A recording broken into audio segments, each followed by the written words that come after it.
আজ আমি এই ব্লগ খুব মনটা আমার খারাপ ছিল, তার কারণ এটা আমার শাশুড়ি মা, ওটা আমার শ্বশুরমশাই। এই যে কীর্তন হচ্ছে, এই কীর্তনগুলো যাদের উদ্দেশ্যে হচ্ছে আর কি, আমার শাশুড়ি মা শ্বশুরমশাই। আমি আগেও ব্লগ করেছি, আমার শাশুড়ি মা মারা গেছেন। আমার শাশুড়ি মার নামেই আমি এই চ্যানেলটা খুলেছিলাম, তনু মিক্সির চ্যানেল। উনি আমাকে তনু বলে রাখতেন, সেইটা তার উদ্দেশ্যে আমি আমার শ্বশুরমশাইটা আমার কাছে দূরে রেখেছেন। সেই উদ্দেশ্যে আমি এখানে একটা সুন্দর করে কীর্তনের আয়োজন করেছি। আপনারা সবাই দেখুন কীর্তনটা করছি।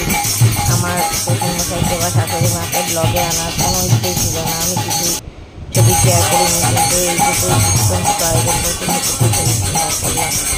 আপনারাও ভালো থাকুন।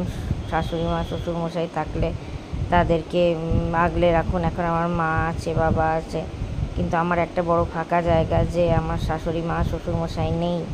এই জায়গাটা হয়তো আর কেউ কোনো দিনও পূরণ হবে না এই জীবনে। আর যাই হোক, কোনো সুবিধা অসুবিধে ভালো মন্দ সবটাই শেয়ার করার লোক ছিল। মা বাবার পরেও যাদের হাত ধরে এখানে এসেছিলাম তারা আর নেই। ভগবানের কাছে কামনা করি তাদের আত্মার শান্তি কামনা। আমাদের আশেপাশের বন্ধুবান্ধব বা আত্মীয় স্বজন বলতে বাবা মাকে নিয়ে করেছি অনুষ্ঠান।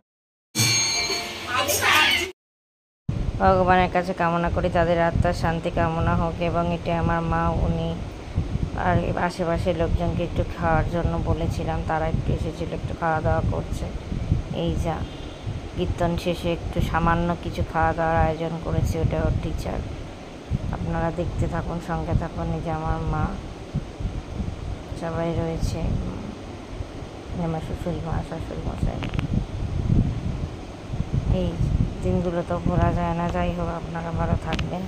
আজকে এখানে এই পর্যন্তই।